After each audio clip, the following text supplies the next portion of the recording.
That's funny. So I don't know who flips the switch. I don't even know if people can hear us right now. Yes, they can hear you now. I did want to mention something else. Also, like for those of you who are not doing a PowerPoint presentation and you're just going to speak, if other people's cameras are on, then they're going to be on the screen as well. So that's okay. Okay, so we should turn our cameras off. Yeah, okay. Yes. Okay, I will share screen. Good luck, everyone. Thank you. We'll give this a couple minutes then before we get started.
Well, it looks like we've made it to the appointed hour.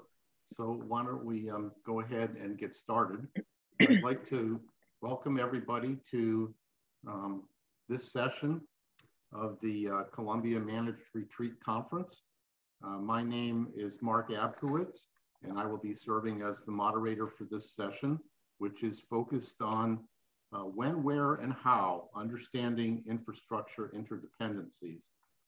And the rationale for putting this session together is to recognize that when we look at the prospect of managed retreat, whether it's from a coastal or a non-coastal area, we will be looking at situations where critical infrastructure, which is necessary to provide a community with the vitality that it needs, is essential in maintaining. And if we've gotten to the point where we have seen these communities in these threatened areas experience sufficient problems from climate-induced hazards, to the point where to invest any more in keeping them where they are is sort of like throwing good money after bad. We need to start to think much more seriously about planning for managed retreat. However, most of the work that we've seen up to now that's gotten into this subject matter, it's been very much siloed, looking at these things from one particular infrastructure system or another, whether it's energy or transportation or water, public health, and a number of others. And we think that the conversation needs to focus on the interdependencies as well, because you don't have an ability to serve a community unless you have all of these different moving parts in sync with one another. What we've done in this session, or what we will be doing in this session, is to explore this question with a narrow lens on two different infrastructure systems, transportation and water, with the thinking being that if we can tease out some of the issues that come to bear when looking at those connections, they serve as kind of a lessons learned for the kinds of issues that will come up as we start to broaden that question to a larger number of infrastructure systems that will all need to be communicating with one another in a cross-functional way. We're really pleased to have a panel of folks that are well qualified to talk about this.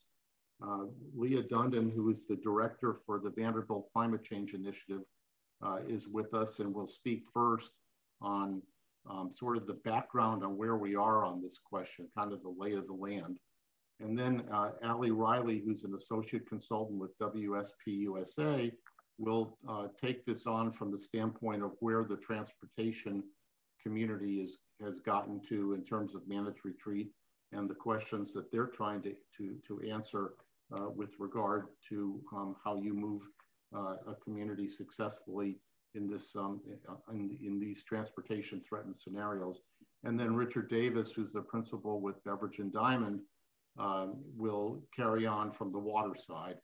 What we're going to do is give each panelist an opportunity to speak and then open it up at the end of the speaking part of the session for questions and answers that those of you that are attending this session should feel free to ask, and we'll try to field them in the best manner that we can. So I'm going to start off by introducing Leah. I mentioned that she's the director of the Vanderbilt Climate Change Initiative. Dr. Dundon is also a practicing environmental attorney with the law firm of Beverage and Diamond, so there is a little bit of community here in this session. She holds a research appointment in environmental engineering at Vanderbilt University and also is director of the Vanderbilt Climate Change Initiative, which is a multidisciplinary entity that focuses on climate change risk management and assessing the impacts of extreme weather on infrastructure adaptation. And she's also a member of the National Academy of Sciences Transportation Research Board Committee on Extreme Weather and Climate Change Adaptation. So I'm going to turn it over to Leah and hopefully her PowerPoint, and we will jump into it. Great, thank you so much, Mark. Hopefully this will come up here. Does that work? You see my screen, I hope. Great, so I'd like to just give a little background on and sort of an introduction and background on managed retreat that I hope will segue into the infrastructure interdependencies pretty well. First, I think we really need to talk about definitions and vocabulary around managed retreat. I think everybody attending this conference probably knows managed retreat is a really fairly new and emerging area of study in academic and practitioner and policymakers field. And so scholars and community members and planners often all mean really different things when we talk about developing a managed retreat program. And there is actually a concerted effort among some researchers to develop some formal definitions around the terms that we use all the time. And just a few examples of the specific term managed retreat and how it's been defined appears on the slide, but you can see that some definitions are really exclusively focusing on relocation of infrastructure, while others are really referring exclusively to the movement of people. We also call that climate migration. And others use the term managed retreat only to refer to coastal movement or coastal issues. So it's really a hodgepodge of what people mean when they talk about managed retreat. And you have to really read closely to make sure you know how an author is using the term. These are just some of the terms that appear in a lot of the different literatures that's out there. And I think we need to discuss just the very use of the term managed retreat. It's by far the most widely used term, hence the name of this conference. But research actually has shown that just the word managed retreat, that phrase itself, can make a project a non-starter from the very beginning. It has connotations of negativity, failure, retreat. But if we describe the same approach using different words, it can garner more community support, more funding, more policy support. And so these are just some of the words on this slide that's used in the literature to describe essentially the same thing. Again, authors use these terms slightly differently, but these are some of the words that come out when we're talking about this idea of permanently relocating people or things. So in my view, we really need to move away from the word managed retreat or retreat altogether. It's just got too many negative connotations, and it can really be a barrier to action and to funding and agreement. And in fact, we argue in a forthcoming paper in climate risk management is that retreat really just is a form of adaptation. It certainly has more permanent character than other adaptation options. So we prefer to call it transformative adaptation, which other researchers also use that term. And those are basically particular types of adaptation measures that reflect a permanent change in how and where people live that's directly related to the permanence of climate change. But changing that vocabulary is really hard. Manage retreat is what everybody uses. It's what people search for in the literature. So, you know, even though we argued actually in a recent paper that we shouldn't use that term, we still use the term. So it's just because that is the way that people are going to find the paper. And we're using it now. So it is a very difficult problem, but I think it's one worth discussing. And just as an example, so there is an analogy here. Many cities successfully implemented climate change policies in states that you may not consider being able to do that from a political standpoint, because they just call them extreme weather projects as opposed to climate change projects. So I think we need sort of a similar shift here. So turning to infrastructure, when we talk about infrastructure, we really tend to talk about, as Mark said, in isolation. You know, should we prioritize in our budgets or in our systems? Should we look at only roads? Should we prioritize energy or bridges? But the nation's infrastructure, as we know, is very interdependent. You can't produce electricity without water. You can't build bridges without water. You can't, wastewater systems can't work without energy and roads. So they are really interdependent. And these photos here, I hope, bring to light that you know, if drainage systems are not working properly, then neither likely are the roads, and vice versa. One infrastructure problem that Richard's probably going to touch on a little bit in more detail is the fact that many, or if not most, of our community wastewater systems in the US were built a really long time ago. And there's something called combined sewer overflows. There's a diagram on the top left here, but essentially, it's a wastewater treatment system that is intentionally designed so that during high precipitation events, they overflow into the rivers. And this prevents wastewater treatment systems from essentially being totally overwhelmed, backing sewage up through the streets and onto the streets. But they were designed during an era of very different precipitation patterns. And they're also just simply very old, and along with more people relying on them. So it's kind of a trifecta of these pressures on these systems that are just not designed to handle this. And they were also built sort of by definition to be in low-lying areas, right on a riverbank, right at sea level. And so this is where it's particularly important to take a systems view of infrastructure. You know, funding is key to moving these really expensive infrastructure or fixing and improving it. But we also really need resilient, long-term interconnected systems. And it's just a lot more cost efficient to look at relocating, for example, a wastewater treatment plant in the context of also asking, well, where should the roads also be moved, or where should this community, other infrastructure be moved? But instead, we're doing them all in silos. We look only at the treatment plant or only at the road. So I want to talk a bit about the infrastructure bills that are pending right now. I'm sure many of you have heard about this in the news and being debated in Congress, because it's the first time that I have seen such an express reference to what we would call managed retreat and climate resiliency actually in pending legislation. So first, you probably know we have a new bipartisan agreement in the Senate about 10 or 11 Republican senators and 10 members of the Senate Democratic caucus all agree that they support this $973 billion plan for infrastructure. And while the media calls it an infrastructure plan, the Biden administration is actually referring to it as the American Jobs Plan. So there's a focus on things we don't normally really think of as infrastructure, like childcare centers and family leave. So you can already tell that that amount of money, and I think Richard may bring this to light a little bit more, is just woefully inadequate for the types of things we're talking about here. But water infrastructure is a big part of this bill. And for the past decade or more, really, there's the American Society of Civil Engineers grades the United States' infrastructure. And the water infrastructure, wastewater infrastructure has hovered around a D. It goes from D minus, D plus, D. It was D plus in 2020. So we're not doing so well. But what did pass the Senate just last month, so this is pretty remarkable that it's passed the Senate, is Senate Bill 914. And this bill will amend the Clean Water Act to create an entirely new program that EPA would administer called the Clean Water Infrastructure Resiliency and Sustainability Program. And what's interesting about this bill is it would essentially give grants to cities, states, and certain other agencies for the purpose of creating resiliency of publicly owned treatment work. So those are wastewater treatment plants. It's making them resilient to natural hazards. And natural hazards are expressly defined as extreme weather, sea level rise, and drought. So we're essentially talking about climate change without using the terms climate change.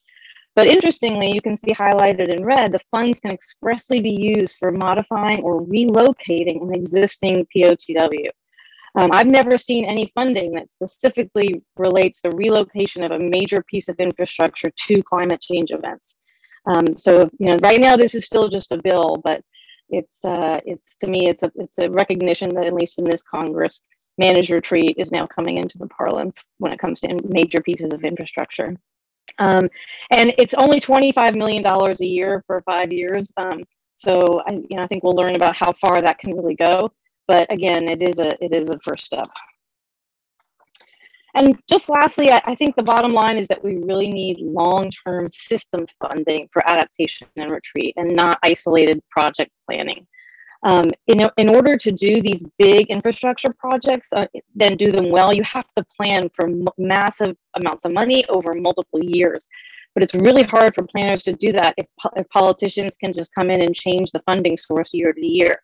So if there's a change in appropriations to a particular program, suddenly your funding is taken away or severely limited, and you can't do what the planning was that's required. If new people come into office, so it just makes it really hard for planners to undertake these major projects that we all seem to agree are needed. So I will end there and turn it over to Allie, I think. Great, thank you, Leah. That's a good background to share to get us thinking more about infrastructure and the challenges that are in front of us. I'm going to turn the podium over now to Allie Riley. As I mentioned before, she works with at WSP USA, and she is working there in the capacity as a climate resilience professional, and she works at the intersection of climate change, infrastructure, equity, and policy. In her role at WSP, Allie advises public agencies across the US on how to define climate risks to infrastructure and communities, and how to plan for future climate conditions, taking equity and inclusivity into consideration. She is a WSP Research and Innovation Fellow, which I gather is probably a highly competitive, sought after thing, so congratulations. And Allie has researched the field of managed retreat for surface transportation assets, and also looked at the question of equity in developing decision-making frameworks to help practitioners consider how to implement managed retreat in their communities. Please welcome Allie Riley. Great, thanks Mark, and thanks Leah for kicking things off. And thanks for everyone for joining this discussion. So far it's been a really wonderful conference. So hopefully we get some questions to discuss at the end of this. But as Mark mentioned, over the past year through the Research and Innovation Fellowship, my colleagues and I have been thinking about how to think about managed retreat for surface transportation assets. So over the course of the year, we held interviews with practitioners across the country who are thinking about this as a topic and a potentially needed strategy for adaptation. And so a lot of the challenges folks are facing are kind of when to retreat and what considerations need to be taken into account to approach retreat from an equitable, community-based, people-centered fashion.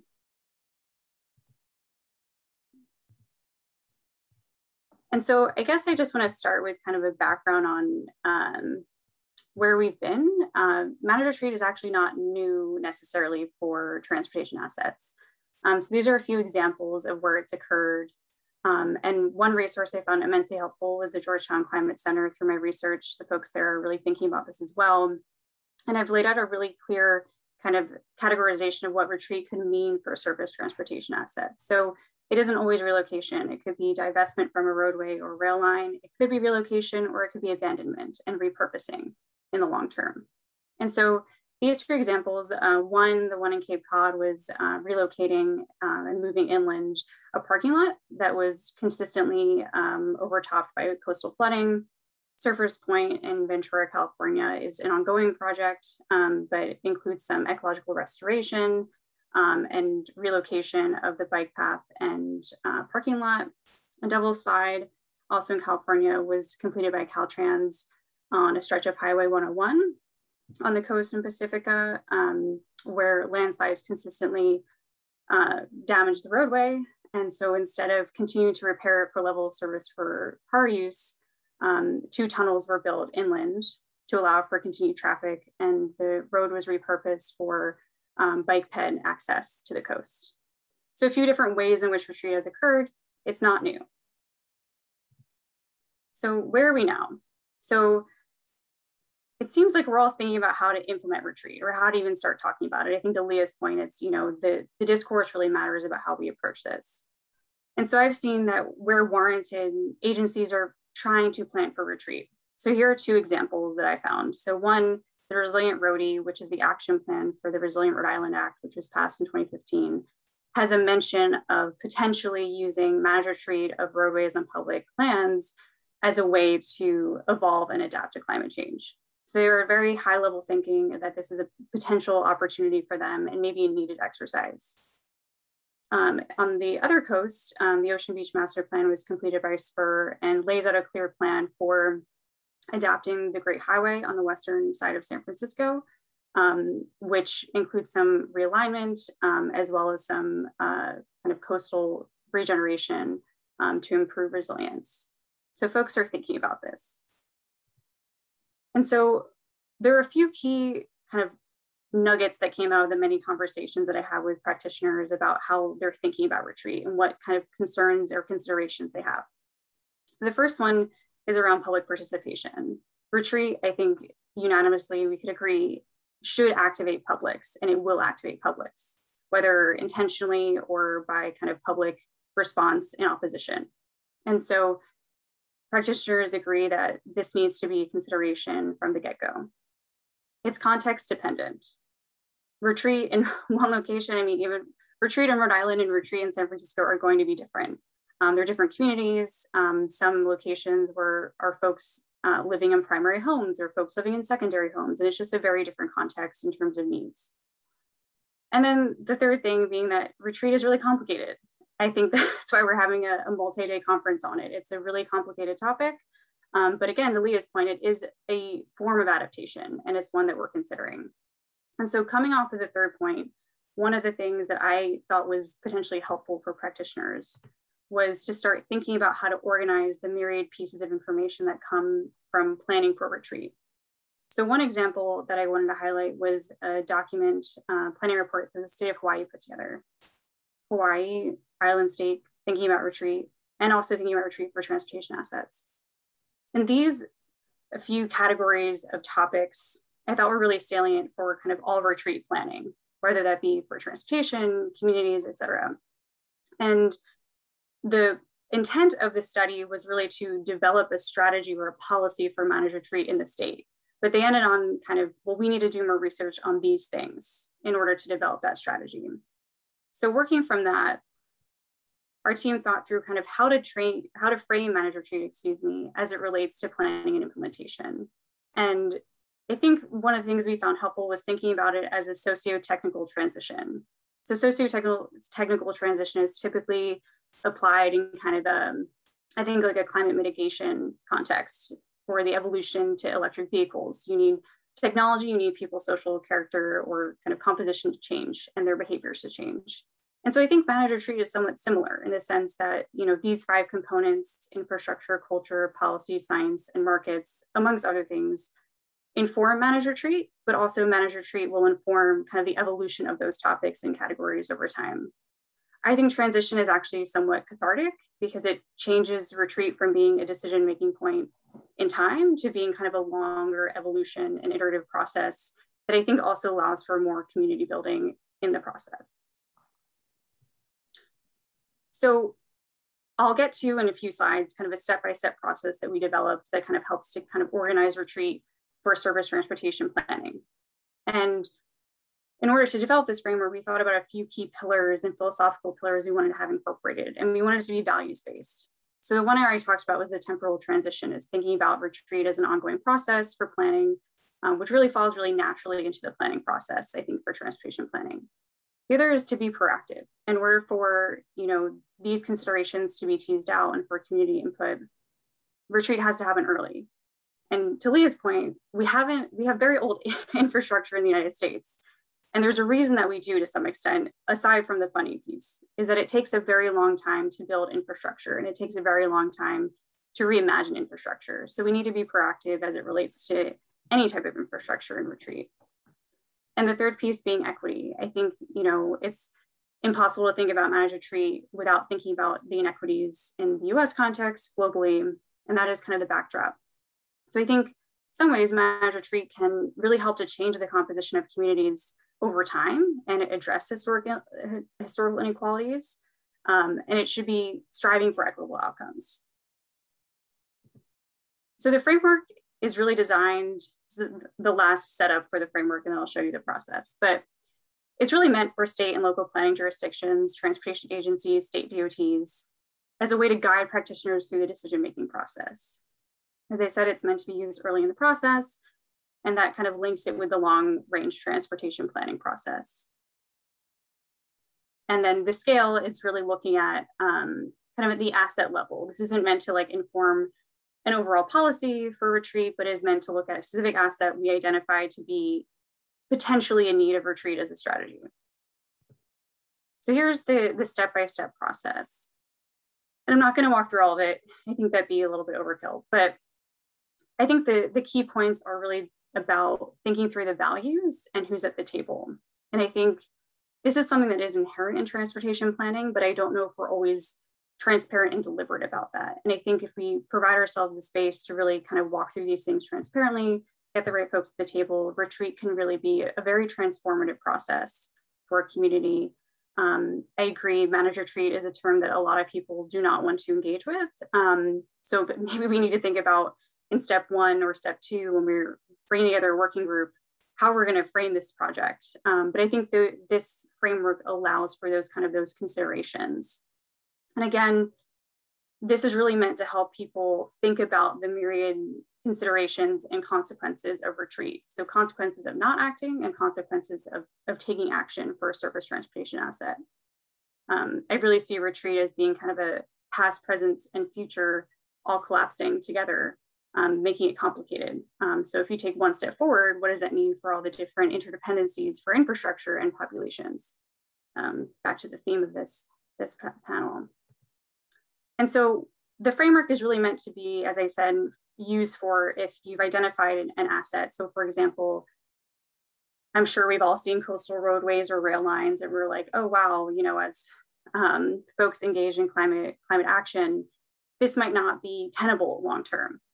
And so our team does a lot of risk assessments to help agencies think about kind of what that timing is by using climate data at the local level to scale that.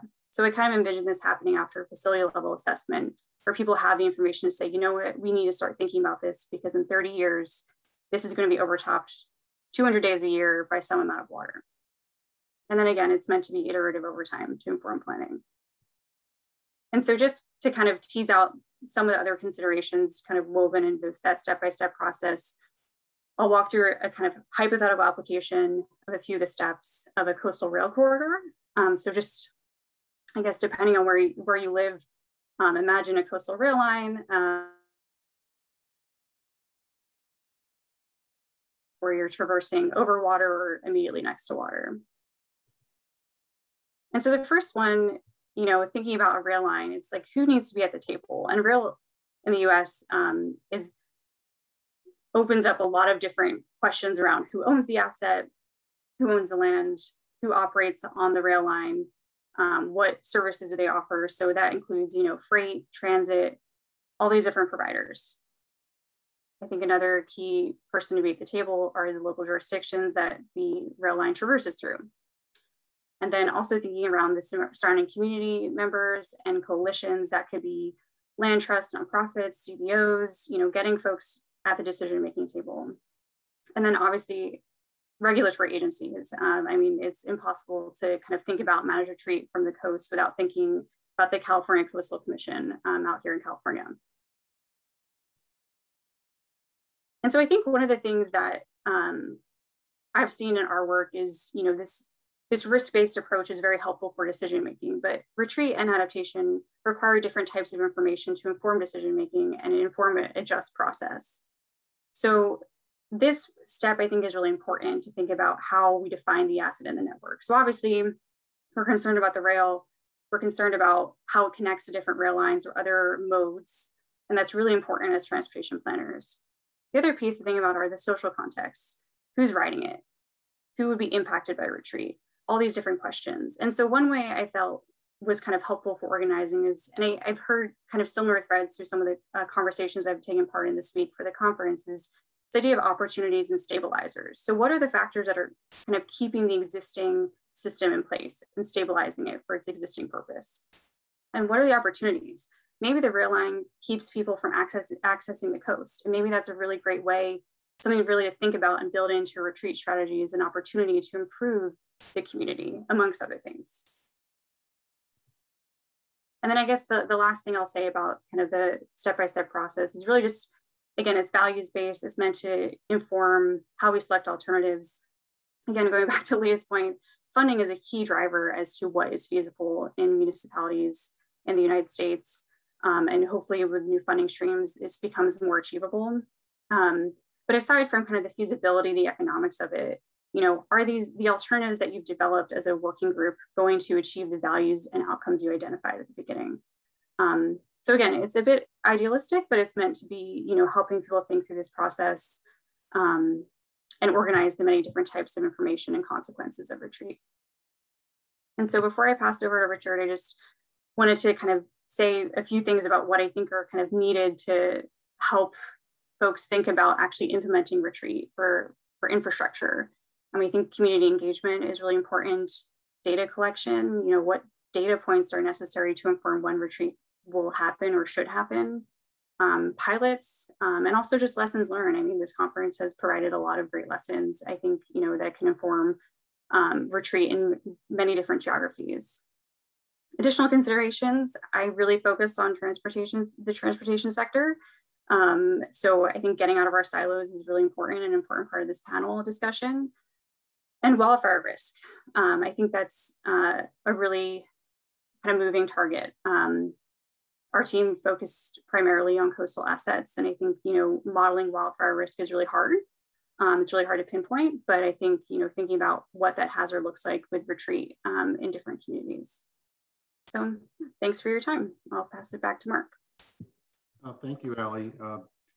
Just a couple of quick observations on what you were talking about. We talk about critical infrastructure interdependencies between transportation and water and so forth. There's also, I guess I would call them sub-infrastructure interdependencies within each of those domains. So put the transportation hat on, you've got to figure out how pedestrians and bicyclists and motorists and rail and you know, marine and so forth all interact in their own way as well. So we've got sort of these layered effects that we have to kind of migrate our way through if we're going to do something successful. So we're going to move on now to the water side. I do want to encourage people who are listening to ask questions or offer comments because we have set aside a reasonable amount of time for discussion as part of this session, and we would like it to be as interactive and lively as possible. I don't think there's any thin skin that I'm looking at here, so you know, have at it. So we're going to move on to hear from Richard Davis, who specializes in the Clean Water Act as an attorney for Beveridge and Diamond, and he spent nearly 40 years doing this kind of thing. And as someone who has also spent roughly that same amount of time in the business, although I'm not an attorney, I can tell you that don't throw us out on the street just yet. There's something called collective wisdom that comes from this amount of effort that we've put in over time. And I'm sure that that Richard will be able to demonstrate that completely. In any event, he's represented municipal governments and large retailers, major US aviation, rail, over-the-road transportation providers on the question of clean water. So you see that connection right away. And in this capacity, a lot of the conversation has focused on climate change adaptation. And it's really putting a lot of pressure on the wastewater and stormwater utilities because of the climate-induced events we're seeing, particularly the more intense and frequent precipitation events, the need to release waters to maintain the integrity of dams at times while protecting the estuaries downstream, and also working with retailers and logistic partners during an event. And one of the interesting things that Richard has accomplished successfully, it's probably similar to the challenge of trying to integrate critical infrastructure, is he managed to integrate 5 diverse municipalities to agree on how to combine their sewer overflow obligations, and that has led to a savings of over $600 million. So, Richard, I'm looking forward to hearing your thoughts. Thanks very much, Mark. I'm honored that the lead-in for me was take your best shot at our panelists. So I think I'm going to be the lead dog here to be fielding that. But you're also right that there are no thin skins on the panel, and certainly not here.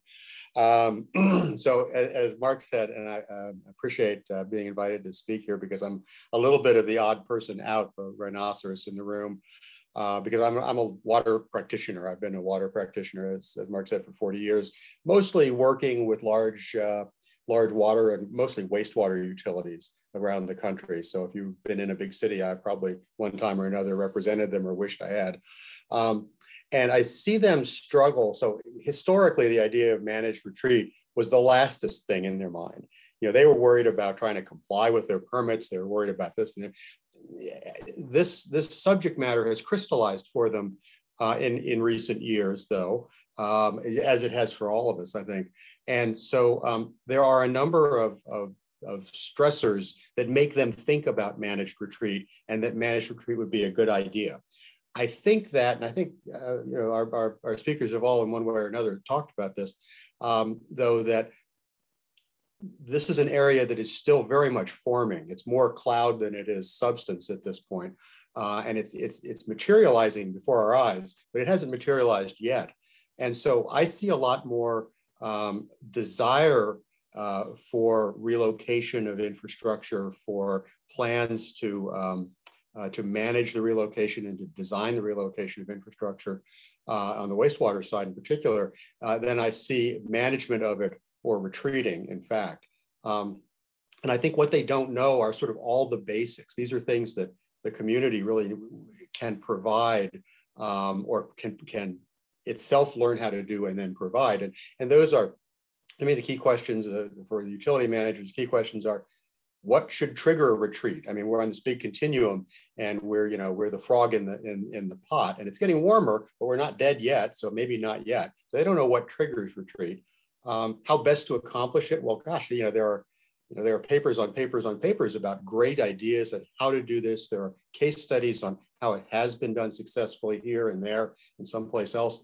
But there's not an accepted body of wisdom that these fairly traditional, fairly conservative, engineer-driven organizations feel comfortable turning to and saying, this is how I should do it.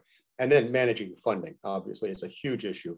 These are multi-billion-dollar, multi-tens of billions of dollars infrastructure systems in each major city, and figuring out how to navigate your way through that's a big deal. So I'm going to talk about 3 things. One, kind of looking forward, the challenges that make the wastewater utilities think about managed retreat, and some of the factors that I think keep them from jumping in and doing it.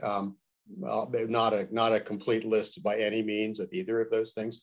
2, I want to talk a little bit about a city where a catastrophic retreat already happened, and then the challenges even then of adapting to that retreat. How are they adapting? And of course, I'm talking about New Orleans, the city I've worked with for a lot of years. I'm not speaking on behalf of them or as their representative, but as an observer and a lover of New Orleans. And then finally, I want to go back to the Senate Bill 914 that Leah talked about at the front end, and talk a little bit about what that offers us, the really groundbreaking nature of that, and some things that we want to watch out for so that it gets used to best effect. And it is a stepping stone to bigger things rather than a stumbling block. As they say, it's not important to be the first, but it's not important not to be the last. Well, same thing with the Senate 914. So first, looking ahead, kind of the before the storm situation, what is it that makes utilities, motivates them to think about managed retreat, about abandonment of areas, moving populations, altering their systems, so on and so forth, was, as Leah said, and God bless you for putting the combined sewer overflow slide, the graphics up there. Combined sewers are a huge problem. So these convey both water and stormwater, wastewater and stormwater. And when it rains, they get overwhelmed. And in order not to have localized flooding, they send untreated wastewater out into the river or into the ocean. It's not perfect. It's a 75-year-old, 100-year-old technology, but it's what we got under most of our eastern cities and some scattered around the rest of the country. San Francisco, for example, has one. What does climate change mean to these people? It means that they need bigger and more costly solutions because they get larger, more intense storms. And the solutions they've already had to invest in have them in debt for tens of billions of dollars already. So to protect water quality, even before climate change is taken into account, these cities have invested massive amounts of money, and their borrowing capacity is, I won't say exhausted, but it is sorely taxed by the debt that they've taken on to do this. So for them, for the next 25 years until they're through that bond cycle, strategic relocation is going to be something for which funds have to be provided as seed money from somewhere else. And again, Senate 914 is an important first step in that direction. Some impediments that they've run into. Well, one of the things that's the easiest thing to do in this field is store the water in a pond and then bleed it into your wastewater treatment plant after the storm has passed and the plant can accept it. So that's kind of a storage and bleed it in system. And this is something that some cities have tried. St. Louis, for example, has a program to do this on a fairly large scale on the Mississippi riverbanks. But the problem is that nobody really wants combined stormwater and sewage in a pond next door to their house. And at some point, the ponds are going to be next door to something. Chicago has huge quarry-based lakes that it uses for storage purposes. And it's spent huge amounts of money to make those more amenable to their neighbors. But even there, it's a challenge. So managing those flows is a big deal in a built urban environment where you don't really have the flexibility to put a wastewater pond someplace. Another issue is backups and street floodings. And one of the challenges of backups and street flooding, if you have more storm, you're going to back up more often. When that happens, the demand is for a short-term solution. You've got people whose feet are wet, whose basements are flooded. And to weave that together into a long-term managed retreat option requires really that there be another lobe to that solution that is focused laser-like on the short-term solution while offering the longer-term transition solution to changing the population density in the area, moving infrastructure to make it better, that kind of thing. And then finally, one of the things that keeps them from, it makes it difficult for them sometimes, for cities, from moving, buying up land so that you can, if you have overflows, it's not a big deal, is gravity. It's sort of a combination of gravity and culture. Gravity tells us that low-lying areas flood, and every textbook on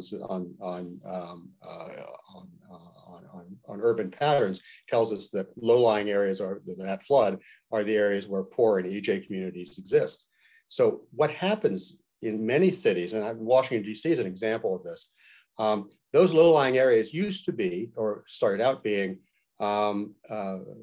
places that people kind of turned their eyes from and said, oh, well, if this floods, it floods, because it's not me, it's those people. Those areas are gentrifying at a great rate, and the economics of those areas drives that. The gentrifiers go in, they complain about the flooding, but they are entirely resistant from retreating from their gentrified properties.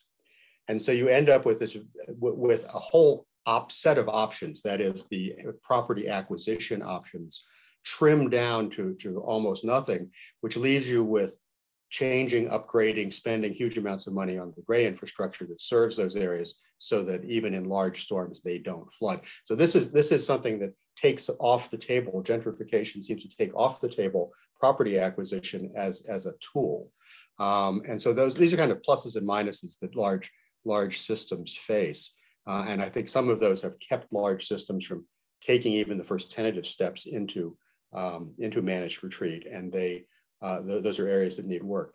I'm going to talk a little bit now about New Orleans, which is a city, as I said, that I love, and people that I've really come to love. And it's Katrina experience, which is documented all over the place. Before 2005, New Orleans was a thriving community of over 1 million folks. It lost roughly 1/3 of its population as a result of the storm and the massive flooding. Rebuilding has been strongly focused in the well-to-do areas, which also sustain less damage. And the poor areas of the city, the lower Ninth Ward, which gets a lot of talk, have been substantially depopulated. And so just a quick side story about the lower Ninth. In representing the city and its wastewater system, I get down there a lot. And the big wastewater treatment plant in New Orleans is in the lower Ninth. So you go through the lower Ninth to get to it. The wastewater plant is itself on a little island, man-made island in a bayou, and it flooded catastrophically during the storm. But I want to talk about the lower Ninth.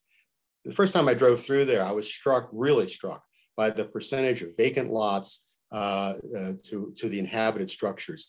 And it made me do a sort of personal survey that led me to conclude that pre-Katrina, there were about 10 times more homes on parcels than there are now in this 25 square block area.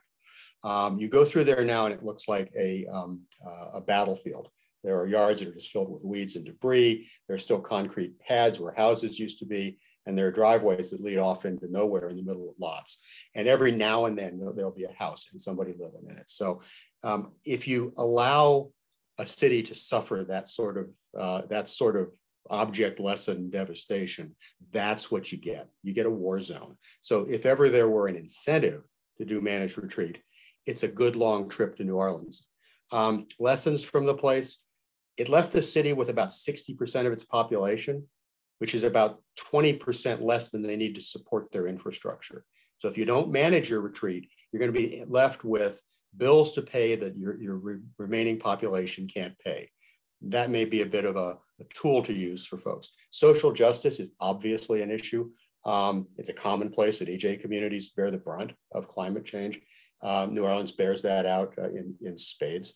The areas that were depopulated are almost exclusively poor, largely Black communities, and they are still depopulated. And they, for all the money that was poured into New Orleans, are not rehabilitated.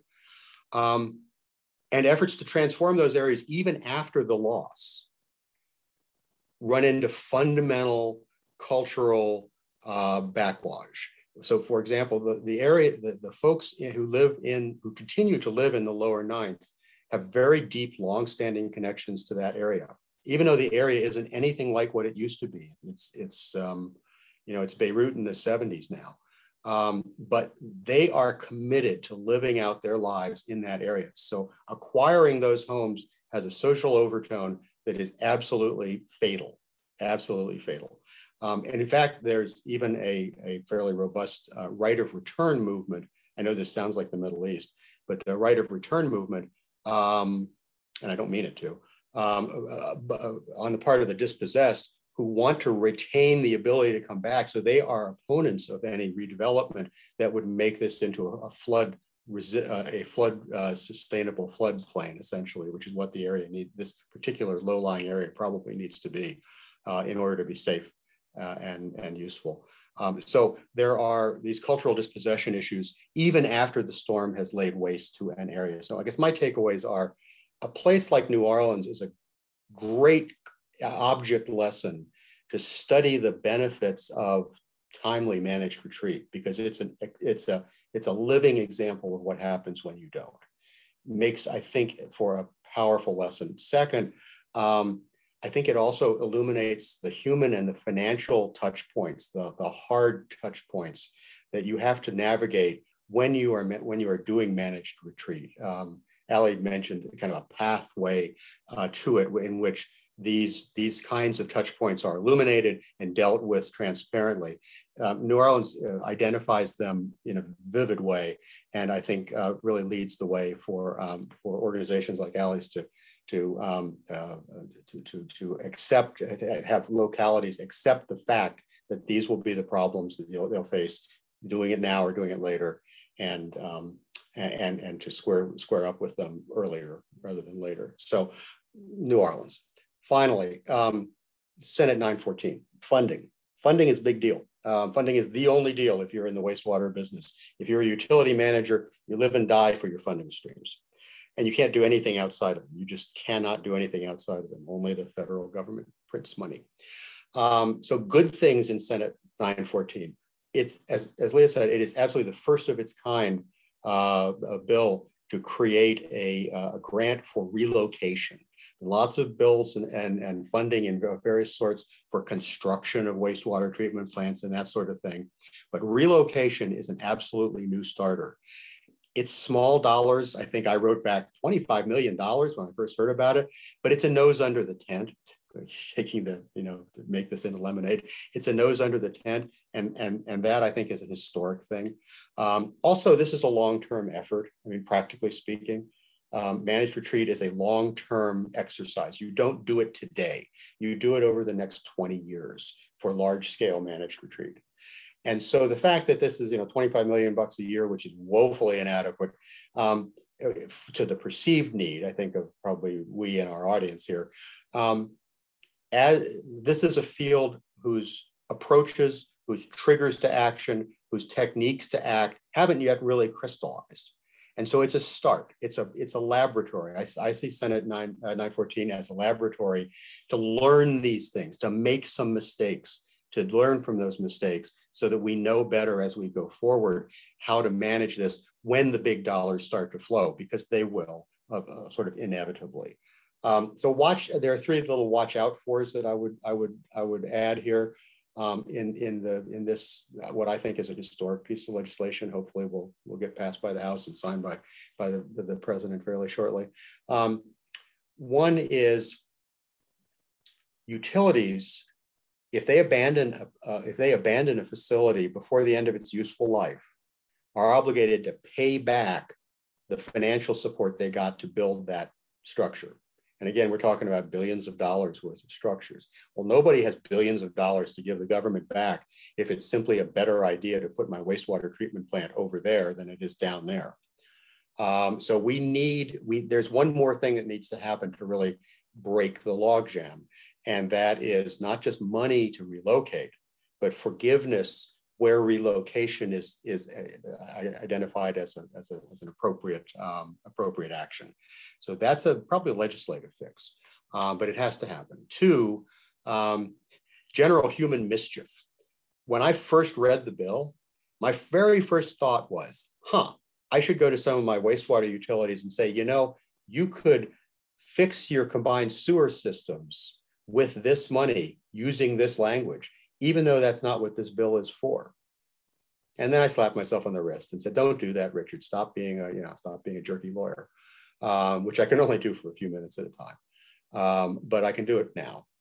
So it's important that the passageways of this money, the criteria for getting money under this system, which will again grow and I think grow significantly in quantity, needs to be carefully tended. Those need to be carefully tended, which leads me to my last point, which is there will be regulations that are promulgated to govern the eligibility and accountability under this new grant program.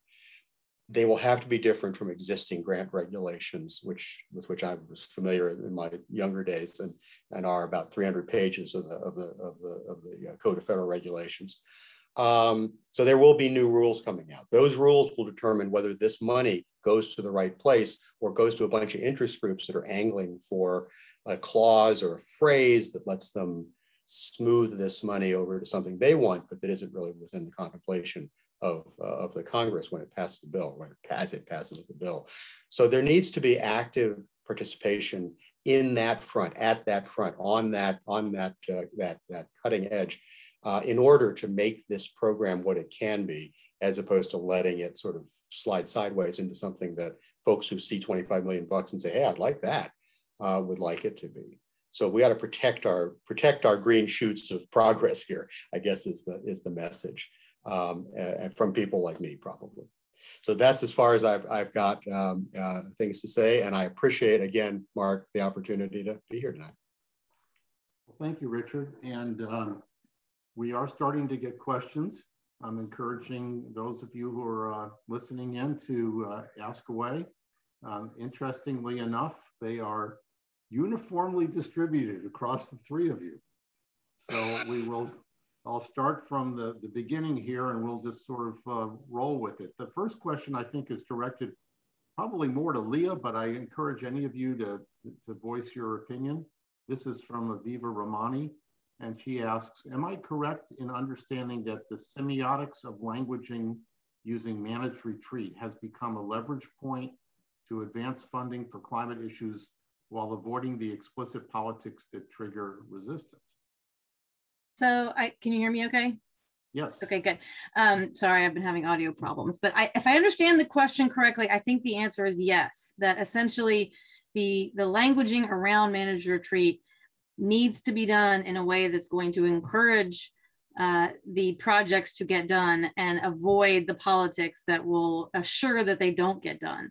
And so that's exactly what we're talking about when we talk about changing the language. There's studies, there's news reports of people holding up huge signs, especially on the West Coast and some of the towns that have really had to deal with these issues, saying, you know, no retreat, big circle with an X over it. It's just become a very controversial term, especially in some areas of the country. And so you can accomplish very similar or maybe the exact same project that you're talking about, but you need to talk about it in terms of sewage piling up in your yard as opposed to taking your house away. So there's, you know, different ways to talk about it, and one can be very proactive and get things done, and the other can really make it very difficult to get things done. Okay, thank you. Do either of the other panelists want to comment or leave it where it is? Leah gave it the response, yeah. Okay, very good. All right, we're going to move on to a question for Allie. This is from Kimberly Thomas. She says, you mentioned that retreat and conversations around it will necessarily look very different in different places. At a smaller scale, how does the framework apply in cases where communities are not in agreement?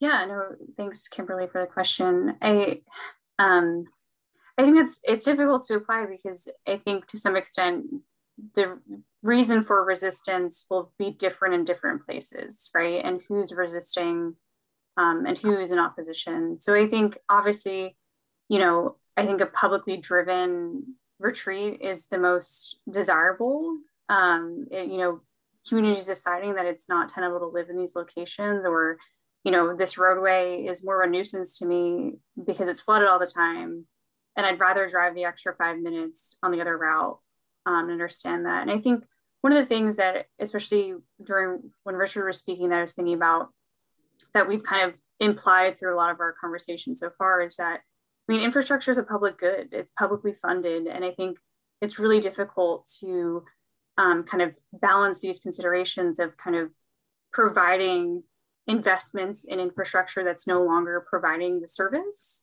And those considerations need to be made. And so it's tricky. I think, you know, I wish I could give a clear answer, but I think maybe Richard has better answers in terms of his own experience and lessons learned from New Orleans. But I think it's going to differ in all locations. But I think the point of the framework that we've developed is really to kind of have these discussions that you're raising in these communities around managed retreat. I would say that New Orleans had greatness thrust upon it. So I'll take a different example, which is Mark adverted to at the beginning. And I've got to abstract a little from to get here. But this is a group of communities in upstate New York around Albany that all had combined sewer overflow problems. And if they were going to fix them together, it was going to be like, to get separately, it was going to be like $700 million. And to fix them together, it was like 60 to 70 million bucks. Well, that's a powerful way to bring people together. But even then, there were disagreements, and there were reasons why they hadn't come together. And so really the managing that, and you know, and that, there are probably as many failures that I've been associated with as one success, but bringing that together requires sitting down with kind of each of the interest groups, each of the communities. So, well, what are you afraid of? I'm afraid Albany will get more votes in this group, and they will get their way 100% of the time. So we've got a different voting structure that allowed everybody to, you know, to manage well, and the minority not to run it if they all got together over top of the people who were paying most of the money, but to have a legitimate say. And then similarly, others said, well, you know, gosh, I just invested a bunch of money in this. I don't want that to go for nothing. We'll give you credit for that. We'll find ways to do that. So there, you know, those lessons are site specific. And those conversations are really hard to have because people they're resistant. You're trying to find a way to to scratch their itch. But I think in this kind of situation, as well as there, it's an entirely different subject matter. Honestly, addressing those, sincerely working hard to identify ways through that path until you find one. You got to look at this and look at this and look at this. And those first two might not work, but the third might appeal to the person. I think that's the trick. And it takes just dogged, imaginative conversations. And if you can do that, there was one lawyer one time told me that you will be successful if you're persistently reasonable. So be persistent and be reasonable. And so I think that's what it takes. And it just takes personal engagement, but it can be done. Okay, thank you. The next question, I think I'm going to ask Richard to field at least initially. And this is from Kareem Ahmed. Are there any precedents of intentionally using infrastructure, transportation in particular, investment in areas to retreat to, while divesting in infrastructure in areas to retreat from, in order to create or nudge incentive for retreat? Well, that's kind of a good definition of suburbanization, right? Flight from cities was creating areas to retreat to, and so there are examples of that, but they weren't intentional in any sense, and so they were unmanaged, which means that the draw of the suburbs always appealed to the most highly moneyed of the group. The residue of the cities was left to the least moneyed group. And the question is, how do you change that balance? And honestly, in this context, you know, you might think about whether there's some benefits to gentrification, because what you've got to do is you've got to rebuild the tax base in the city while part of the city is moving out to the suburbs. So in some ways, I tend to look at this as a natural flux which occurs in urban areas. And the question really isn't how to induce it, it's how to manage it successfully. So it's kind of a dumb answer, but not intentionally. No, I have never seen anybody cut off wastewater service on M Street so that people will live in Bethesda. But I'm open to the possibility. Anyone else on that one? I guess, I mean, it's something that I've thought about as well. I don't know any examples, but I mean, to Richard's synopsis, you know, these trends occur. But I guess in transportation, I feel like a lot of the, not a lot of the examples, but a few examples and a few that I noted actually kind of make the coast more appealing in a different sense, right? It's investing in bike paths or pedestrian access. And so it's a different type of investment. And I feel like sometimes it's maybe a way to kind of soften the blow. And I mean, climate change is really emotional. It's hard to imagine that we can't live in these communities. So if you're able to kind of create something new that people are able to access, maybe that's a worthwhile investment, but not from, you know, moving people inland by investing in infrastructure. I'll just add a quick thought to that, which is that in home buyout programs in particular, we looked at one in Nashville, but in general, those often are seen as successful because you can, you know, give people some money for their homes, especially if they've increased in value a lot, take that area and turn it into a park or a flood protection area, a recreational area. But what doesn't happen is following the people that got their homes bought out. So there's definitely sort of a missing environmental justice piece. You know, maybe some of those people did better or the same, but many of them may, especially renters that may have been in the homes that were then bought out, and so the renter didn't get any of the money. You know, there really isn't a program that I'm aware of in our research that follows them, and so it's hard to tell what happened to those people because of that buyout program over even short term. So just adding that. Can I offer something on the kind of in contrast to the buyout thing? I mean, buyouts obviously are pretty blunt instruments, and they have unintended consequences, and we probably don't know what they are and may not know how to fix them. We should, because in some areas that's going to be the right tool. So a number of cities that I've been working with have been looking at localized flooding, which of course is triggers the thought of managed retreat and possible buyouts, and saying, look, what we'll do here is we will harden your homes. We will pay to harden your homes, which, given the impacts we're expecting you to incur, will be fine. We'll put you sort of in status quo. You will be dry, your feet will be dry, your basement will be dry. And so that's another tool that it's not managed. It's a managed retreat only in the sense that you're raising people up as opposed to moving them sideways. But it's another tool, and it seems to be more of a go-to, more of a comfortable opportunity for utilities than buying out, which they're less familiar with, and as you say, bring some unpredictable carums. So just a thought about a spectrum of managing retreat. So I want to segue to sort of an aspect that you all have kind of been touching on a little bit, but not explicitly. And you've mentioned unintended consequences. You've mentioned where investment maybe ought to be made rather than using that money to adapt in place or whatever. Let's talk about receiving communities and infrastructure interdependencies and unintended consequences. It's not a big deal when you're having communities, leaving where they are now in sort of a gradual fashion.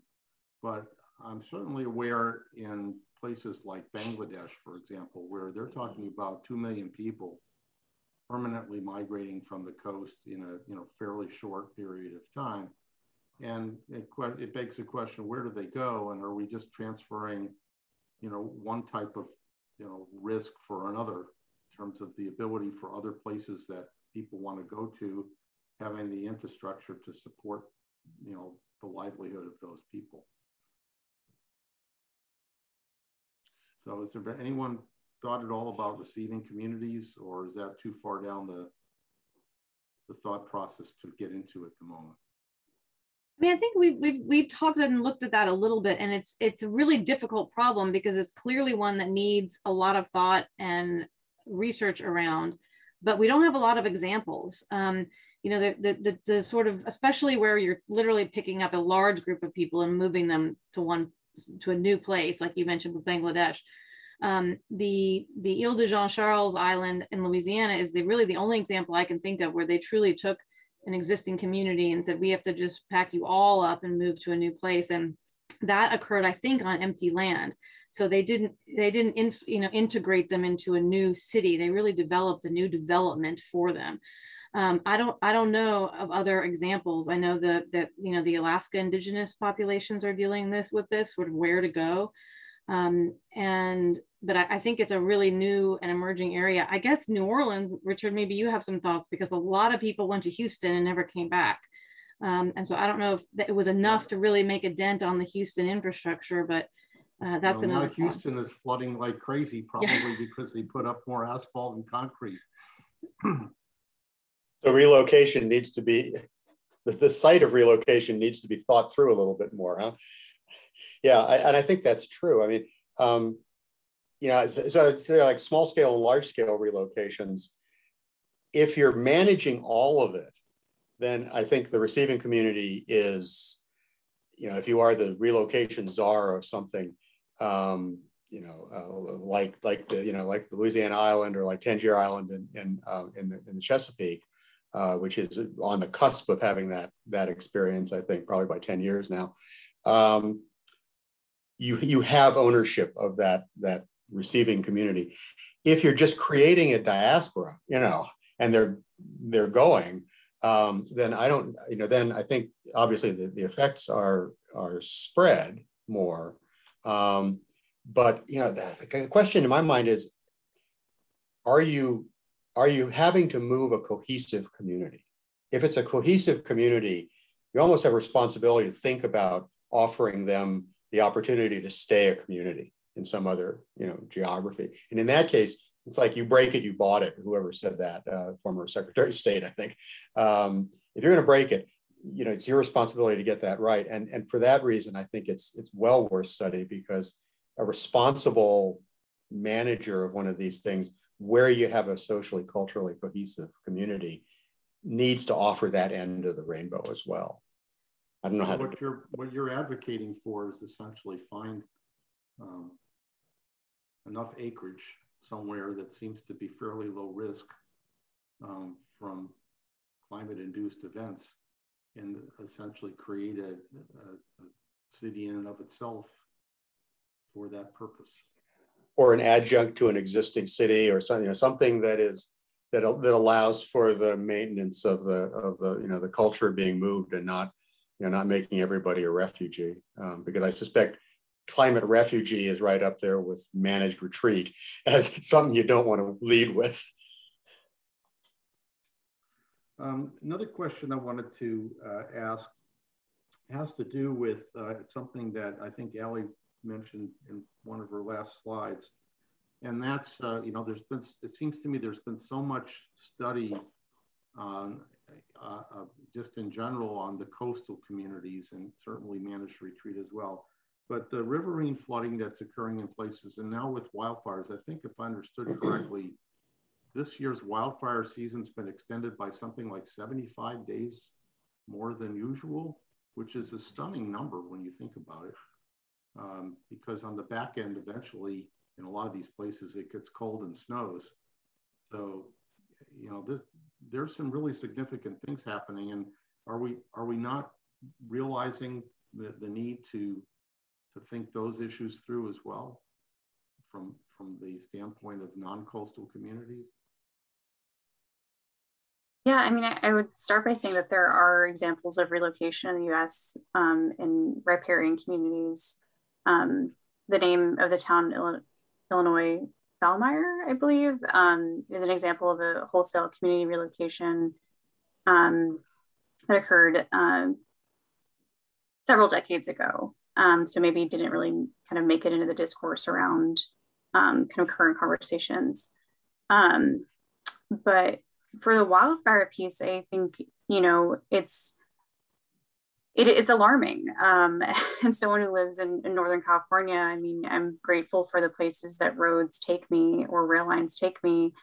But it's almost this kind of reckoning with our own success as people to produce infrastructure and all these, challenging to inhabit places. There are small winding roads out to these beautiful locations and wonderful communities. But now we're kind of rethinking that.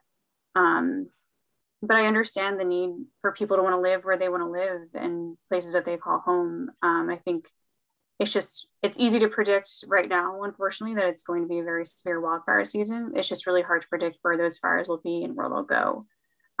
So I just think it's a different geographical question, and maybe a modeling question, at least from my perspective.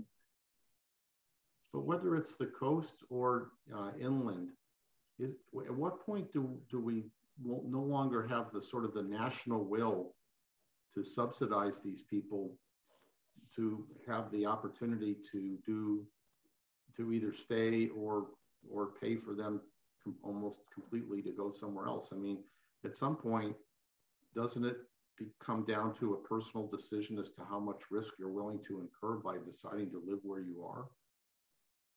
Unless somebody's insuring you, it is. Unless you say the subsidies are there, it does.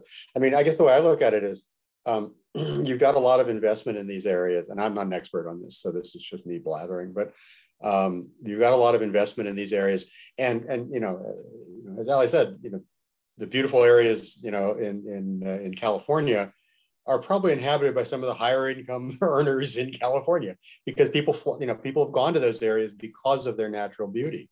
And so you can't just pull a rug out from them and say, oh, sorry, fire insurance, nope, not anymore. But to me, the question is there a weaning off? Should we start weaning off? And how?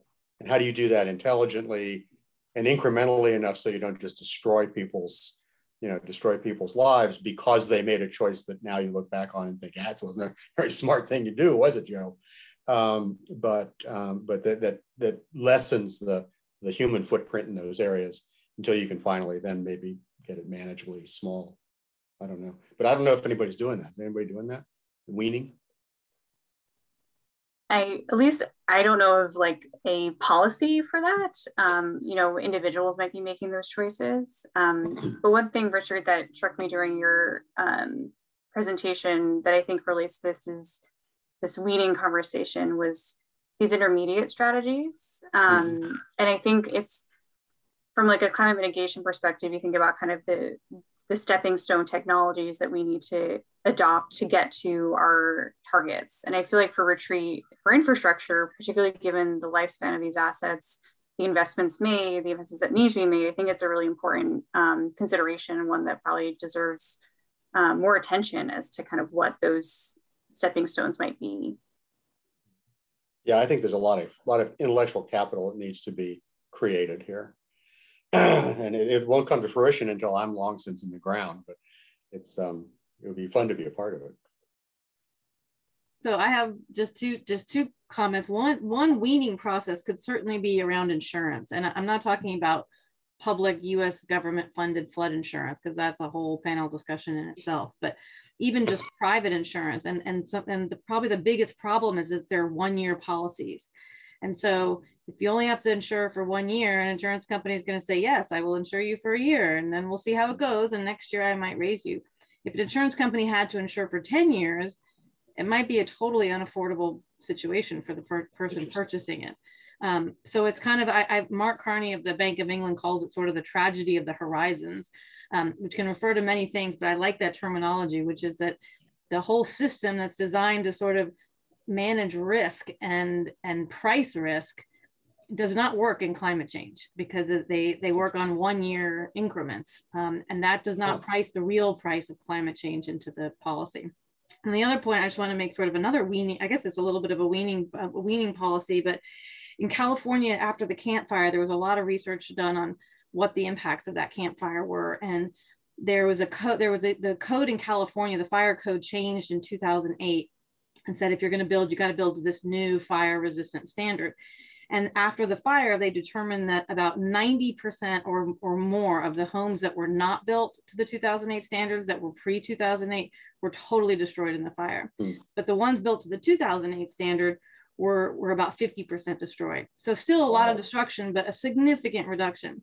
And then that 2008 standard was obviously outdated and also based on older fire hazard mapping.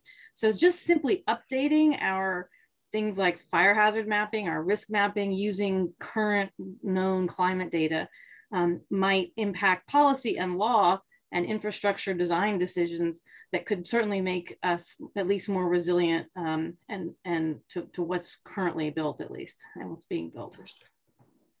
Yeah, I was going to say that certainly applies with the flood maps, where the 100-year flood map is kind of considered the standard. But if tomorrow's 100-year flood is today's 200 or 500-year flood, you're looking at a very different geography that's going to be underwater, and that's not being taken into consideration in terms of the decisions that are being made by the insurance and financial communities. It doesn't seem to me anyway. And I know there's a lot of pressure on flood mapping, on USGS flood mapping, decisions. So it would be good, it would be nice, it seems to me, if the flood maps themselves were willing to accept, the shorter period of record and the projected, more of a projected trajectory. But I think in order to do that, and I'm not a flood insurance person either, so I'm not a lot of things apparently. You'd want to go out and look and see, okay, if we turn a lot of this yellow area red, what are the impacts given the various programs that operate in what are red areas, and smooth some of those so that you can have the honest map, but then you also have some compassionate management, some weaning, the American Weaning Act, some weaning that happens in consequence of recognizing reality, as opposed to trying not to recognize reality and then wondering why we get messed up. Part of the American Weaning Act would be weaning zoning boards to not permit development to take place in some of those places. I agree. Yeah. So one final question I'm going to throw out to all of you. If you were queen or king of a community that you realize has only a short future, how would you go about organizing the effort to try to figure out what to do? Where do you start? Who do you involve? Is it best to be top down, bottom up? How do you go about developing a systematic way of doing this? I know that Allie has sort of started to get to the tip of that iceberg, but how do you actually put that into action? Yeah, I guess the first thing that came to mind, and maybe this isn't that nuanced of an answer, but it's really just talking to people. I think there's been such an emphasis on public participation and reimagining that over the past few years. And I think, in a lot of public works projects or infrastructure projects, it's seen kind of as something that needs to happen occasionally or when certain decisions are made. And I think if you're just constantly having the conversation, I know that takes a lot of work. Staffs are limited, the time is limited, but I think just always having a pulse on things, it's not going to have to happen tomorrow, right? It's going to be 10, 20, 30 years down the road. So hearing people out, understanding their concerns, documenting that, and really allowing that to inform kind of next steps. But I think kind of breaking the mold of maybe more traditional public outreach efforts. I like that. I like that a lot. I tend to see that as, so you need to plan, you need to gather information about the circumstance and then work from that information. So you kind of knowledge-based management. To me, the first step that it recommends itself is the same kind of engagement, but sort of a consistent effort to state the problem. And I don't mean, you bring slides of New Orleans and say, this could be you, although maybe you do, who knows? I mean, it depends on what the situation is. But, to kind of give reality and make the situation tangible for more people. Because I think in a way, you sort of need that, Atticus Finch character out there who says, you all know me, and I haven't read the second book, so I'm not, I'm an old guy. He's still a good guy to me. Somebody who's an honest broker, somebody who people trust, or a group of people who people trust, saying, yes, we don't have a solution, but we can acknowledge the problem and we can begin talking about solutions.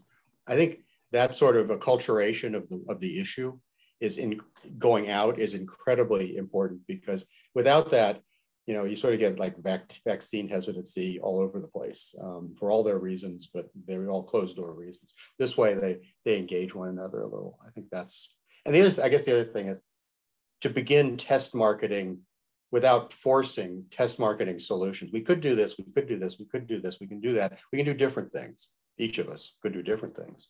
Or we could do something together, and the advantages of together are like this.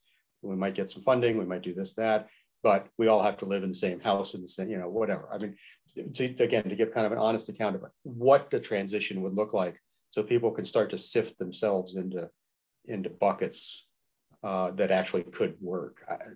Just my 2 cents. Yeah, I guess I totally agree with both of those ideas. I really like them. And I think just one really specific thing I would do if I was the czar of this program is build in funding for back end monitoring, so that if things fail and they don't go well as you've promised throughout this whole process and assured everyone it was going to be a good idea, there's a mechanism and maybe even funding to follow up, to change, to help people in whatever situation they find themselves in. I think that might help people on the front end realize that, you know, maybe doesn't mean we're going to buy you a whole new house somewhere else, but at least they know that there's actually a mechanism in place for follow-up and some support after. So let's, I think those are all great ideas. Let's get back to our friend Atticus Finch for a minute. I've been involved in something called the Resilient America Roundtables. Some of you may be familiar with this. It's another component of the National Academy of Sciences. And we've been organizing a couple of workshops over the past year. And the one that was just held recently was talking about how you motivate local action, you know, based on you know, what do you do to motivate local action? And what really came down as poignant to me, and it's something I'd kind of like to hear your comments on, part of the problem is enabling Atticus Finch to have the kind of useful information that he or she can use to actually have that conversation.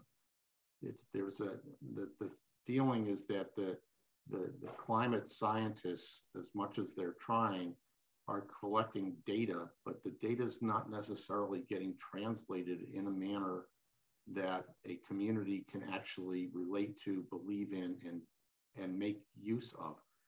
The expression that was actually used was, how do you convert data to information?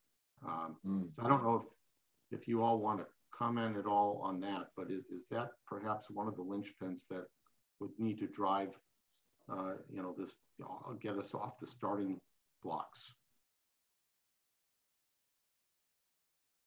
Yeah, I mean, as someone who does these types of studies, you know, vulnerability assessments for communities across the country, you know, the quality of data is really important. And it's also one, you know, time consuming, costly to generate.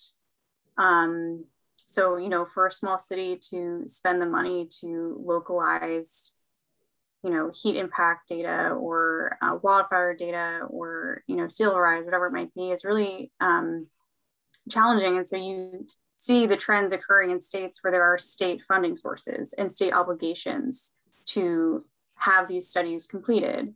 They're not all done the same way, but I think that is a challenge. And I'd say that the step after having the right information, or the useful information, is starting to build that into how things are done in that agency or community. I think Richard had mentioned earlier about kind of the types of agencies he works with, and changing practices is really hard. And it's hard for an individual, it's hard for an organization that wasn't meant to do that. So I think, you know, starting from the right data, but also helping agencies kind of crank out new processes, new procedures, new thinking, takes a lot of effort. And I think it's an example, I mean, exactly what you said, it's an example of all problems are local. You know, climate change is not local. Climate change is kind of, hence the global thing. But all the problems, all the adaptation problems are local, because all the impediments are local. They might be replicated in different ways, but they're all, to fix them, you've got to be on the ground. I like the idea. So, okay, so this is another stupid idea. I would like the idea of some sort of if we're going to fund something, and we've got, you know, $1 billion floating around, carve off a little tiny piece of that and create a CCC that is designed to create folks who are kind of, I'm in my character night, sort of Johnny Appleseed types, whose objective is to facilitate conversation locally about, you know, climate change adaptation, about, oh, there's my dog finally making an appearance, about, you know, about managed retreat, about strategic, you know, relocation, whatever, and then let them get out there and do the local stuff. You know, not one person and they from an ivory tower, but make them get out there like union organizers, get out there and talk to the people. And there'll be some successes and some failures, but you'll learn a huge amount. And I think you will convert a lot of that data to information that way. I don't know. I would like to see that be created. Yeah, and I was thinking while you were talking that we have a sort of a structure that could do that already, which are the regional climate centers and the state climate offices. Mm-hmm. So Tennessee just got the state climate office. I think Massachusetts is the only other state in the country that does not have one, although they obviously spend a lot of money on climate change issues. But it seems like those centers, especially the state ones, are usually they're local people affiliated with a state university that then, of course, have tentacles within the state all over the place. So it seems like we have some infrastructure around that. And I frequently speak to some of these state climate offices, and I'm just amazed by the information they have. I mean, it's astounding. And many of them are extraordinarily good at putting it in very lay terms. Putting complicated data into lay terms on a local level. So, maybe expanding whatever existing infrastructure could be those Johnny Appleseeds and using it in that way would be a good idea. Sort of like on the model of agricultural extension. Yeah, exactly. The people who know the land, who know the science, and can marry them up. Yep, exactly. And know the people, yeah.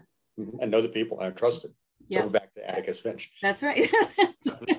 Good old Atticus. Old Atticus.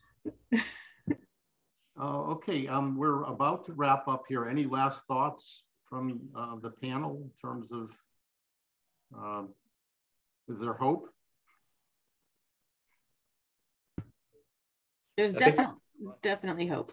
Sorry, go ahead. I think there's going to be a rising demand, so there's going to be a need to solve the problem. So in that sense, yeah, we'll be there. Very good. Well, I want to thank all three of you for participating and giving such insightful commentary. This wraps up our session today. The conference continues tomorrow, so if you haven't already made your plans for tomorrow, I hope you will participate. And this is I guess this may be the beginning of a biannual conference. This is the second one. It took 2 years to offer it up from the previous one, but it's certainly a managed retreat is certainly coming of age, and I look forward to continuing conversation on this. And everyone enjoy the rest of your day. Thank you.